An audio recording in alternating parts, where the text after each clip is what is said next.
রহিম। চান্দিনা কাঠের পোলে বারবার রোড অ্যাক্সিডেন্টে প্রাণহানি ঘটার যে দুর্ঘটনা বারবার ঘটে যাচ্ছে তা থেকে মুক্তি পাওয়ার লক্ষ্যে আজকে আয়োজিত এই মানববন্ধনে উপস্থিত সকল শ্রেণী পেশার মানুষ এবং মিডিয়ার ব্যক্তিবর্গ সবাইকে আমার আন্তরিক সালাম জানাচ্ছি। আসসালামু আলাইকুম। এর উপস্থিতি আমার জানা মধ্যে আমাদের বয়স 40-42, হয়তো বা এ পর্যন্ত আমাদের বোধ হওয়ার পর থেকে এই জায়গার মধ্যে অন্তত 100 জন লোকের প্রাণহানি ঘটেছে। এটা অত্যন্ত জনবহুল এবং পার্শ্ববর্তী দুটি থানা চান্দিনা উপজেলা এবং দেবিদ্বার উপজেলার মানুষ এই কাঠেরপুল যে ইউটার্ন আছে এটা দিয়ে পারাপার হবে এবং এখানে ঢাকা চট্টগ্রাম হাইওয়েটা স্ট্রেট মানে প্রায় 2-3 কিলোমিটার একদম সোজা বিধায় গাড়ির স্পিড অনেক বেশি থাকে, যার কারণে বারবার দুর্ঘটনার শিকার হয়। তো এখান থেকে আমরা মুক্তি পেতে চাই। এখানে যে ইউটার্ন আছে ইউটার্নটা অত্যন্ত গুরুত্বপূর্ণ দুই থানা মানুষ যোগাযোগের জন্য। আমার মনে হয় যে এখান থেকে যদি আমরা সড়ক ও জনপথ বিভাগের দৃষ্টি আকর্ষণ করি অথবা প্রশাসনের দৃষ্টি আকর্ষণ করি, যেখানে যদি একটা আন্ডারপাস করা হয়, দেবিদ্বারের মানুষ চান্দিনা আসা, চান্দিনা মানুষ দেবিদ্বার যাওয়া, হাই রোডের নিচ দিয়ে ক্যান্টনমেন্টের মতো যদি একটা আন্ডারপাস করা হয়, তাহলে আমরা এই সমস্যা থেকে মুক্তি পাবো। দেবিদ্বার এবং করতে পারবে। আমাদের লক্ষ্য সহজে পাওয়া না, আমাদের লক্ষ্য হচ্ছে স্থায়ী সমাধান। আমরা সহজে একটা ফুটওভার ব্রিজ আনলাম, 1 মাস 2 মাস 6 মাসে 100 জন লোকের প্রাণহানি ঘটেছে। এটা অত্যন্ত জনবহুল এবং পার্শ্ববর্তী দুটি থানা চান্দিনা উপজেলা এবং দেবিদ্বার উপজেলার মানুষ এই কাঠেরপুল যে ইউটার্ন আছে এটা দিয়ে পারাপার হয় এবং এইখানে ঢাকা চট্টগ্রাম হাইওয়েটা স্ট্রেট মানে প্রায় 2-3 কিলোমিটার একদম সোজা বিধায় গাড়ির স্পিড অনেক বেশি থাকে, যার কারণে বারবার দুর্ঘটনার শিকার হয়। তো এখান থেকে আমরা মুক্তি পেতে চাই। এখানে যে ইউটার্ন আছে ইউটার্নটা অত্যন্ত গুরুত্বপূর্ণ দুই থানা মানুষ যোগাযোগের জন্য। আমার মনে হয় যে এখান থেকে যদি আমরা সড়ক ও জনপথ বিভাগের দৃষ্টি আকর্ষণ করি অথবা প্রশাসনের দৃষ্টি আকর্ষণ করি, যেখানে যদি একটা আন্ডারপাস করা হয়, দেবিদ্বারের মানুষ চান্দিনা আসা, চান্দিনা মানুষ দেবিদ্বার যাওয়া, হাই রোডের নিচ দিয়ে ক্যান্টনমেন্টের মতো যদি একটা আন্ডারপাস করা হয়, তাহলে আমরা এই সমস্যা থেকে মুক্তি পাবো। দেবিদ্বার এবং চান্দিনা মানুষ নির্বিঘ্নে যাতায়াত করতে পারবে। আমাদের লক্ষ্য সহজে পাওয়া না, আমাদের লক্ষ্য হচ্ছে স্থায়ী সমাধান।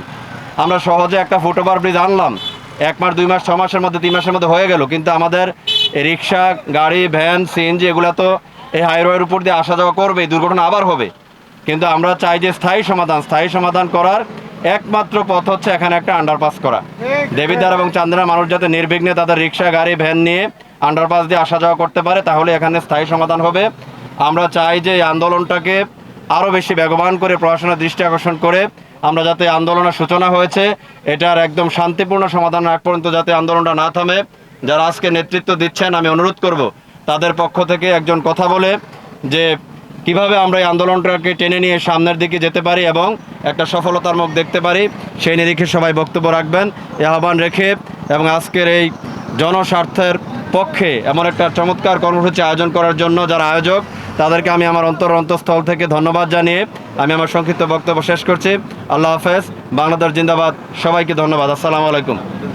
ফ্লাইওভার নির্মাণ করা না হবে ততদিন এখানে একজন ট্রাফিকের মাধ্যমে এখানের যানবাহন নিয়ন্ত্রণ করার জন্য আমি বিনীতভাবে অনুরোধ জানাচ্ছি। এই আজকের মানববন্ধনে অত্র এলাকার চান্দিনা এবং দেবিদ্বারের শত শত লোক সমবেত হয়েছেন, বিভিন্ন শ্রেণী পেশার লোক সমবেত হয়ে আমাদের আজকের এই দাবিকে সমর্থন দেওয়ার জন্য আমি সকলকে ধন্যবাদ জানাচ্ছি আমাদের সাংবাদিক ভাই বন্ধুদেরকে যারা এই কষ্ট করে এই রোদের মধ্যে অপেক্ষা করে আমাদের এই তথ্যগুলো সংগ্রহ করছেন। তা আমি আমাদের মাননীয় দেবিদ্বারের মাননীয় সংসদ সদস্য হাসনাত আবদুল্লাহ, চান্দিনার মাননীয় সংসদ সদস্য আতিকুল আলম শাওন মহোদয়গণের নিকট বিনীতভাবে অনুরোধ জানাচ্ছি আপনারা খুব শীঘ্রই এই বিষয়ে জোরালো ভূমিকা রাখবেন। এইটুকু প্রত্যাশা চান্দিনা এবং দেবিদ্বারের মানুষের প্রাণের দাবি। তো আমি সবাইকে ধন্যবাদ জানাচ্ছি আজকের এই মানববন্ধন কর্মসূচি সফল করার জন্য।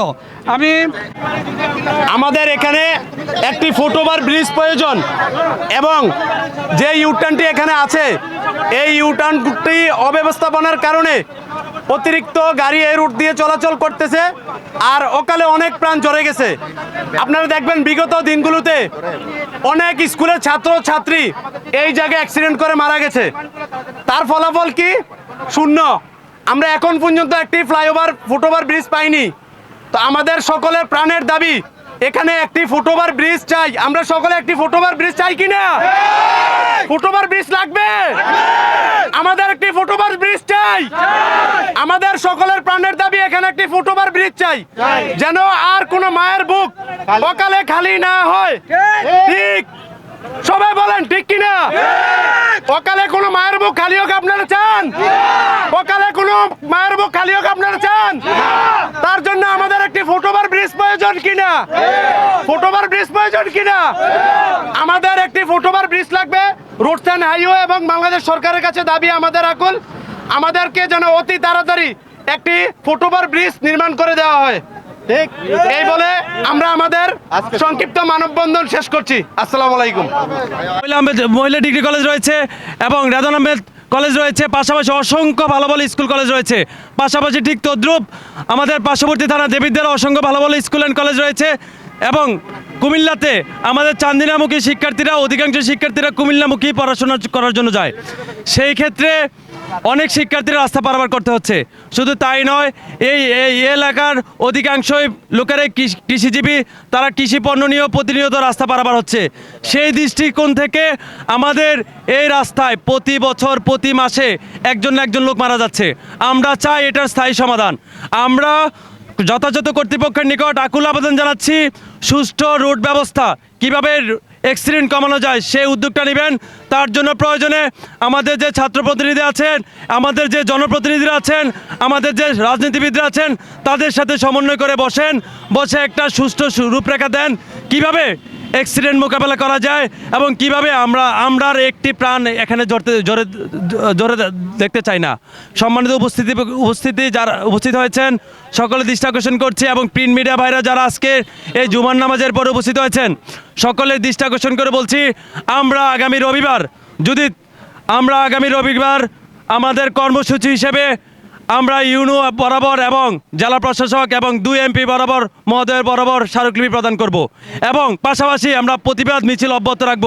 যদি তার মধ্যে আমাদের এই যে দাবিগুলো মেনে না নেওয়া হয়, আমাদের স্থায়ী সমাধান যদি করে দিতে না ব্যর্থ হয় প্রশাসন, তাহলে আমরা বৃহত্তর আন্দোলন ডাক দিব। আমরা কিন্তু বৃহত্তর আন্দোলনে যাব যদি আমরা চাই না আর একটি প্রাণ এই রাস্তার মধ্যে ঝরুক। প্রিয় উপস্থিতি, নিরাপদ আমরা সড়কে আন্দোলন আমরা সেই বিগত বছর থেকে করে এসেছি। আমরা আজও যদি নিরাপদ সড়কের দাবিতে যদি আজও রাস্তায় নামতে হয়, তাহলে আমাদের এই দুর্ভাগা জাতি আমরা কখনো মুক্তি পাবো না।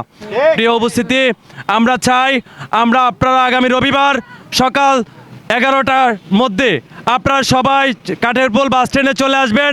আমরা প্রতিবাদ মিছিল এবং স্মারকলিপি প্রদান করব ইউনো মহোদয় বরাবর এবং জেলা প্রশাসক মহোদয় বরাবর এবং এমপি মহোদয় বরাবর। আজকের মতো এই সুযোগস্থলে আমরা ওভারপাস অথবা ওভারব্রিজ, ফুটওভার ব্রিজ যে কোনো কিছু হোক, আমরা একটা নিরাপদ সড়কের জন্য আজকে মানববন্ধন করতেছি। আমরা সরকারের নিকট আকুল আবেদন, আমরা এই রাস্তার ভিতরে ওভারব্রিজ অথবা ওভারপাস, ফুটওভার ব্রিজ তৈরি করার জন্য খুব শীঘ্রই আজকে মানববন্ধন করতেছি। এই বলে আমি আমার সংক্ষিপ্ত বক্তব্য শেষ করলাম। আসসালামু আলাইকুম।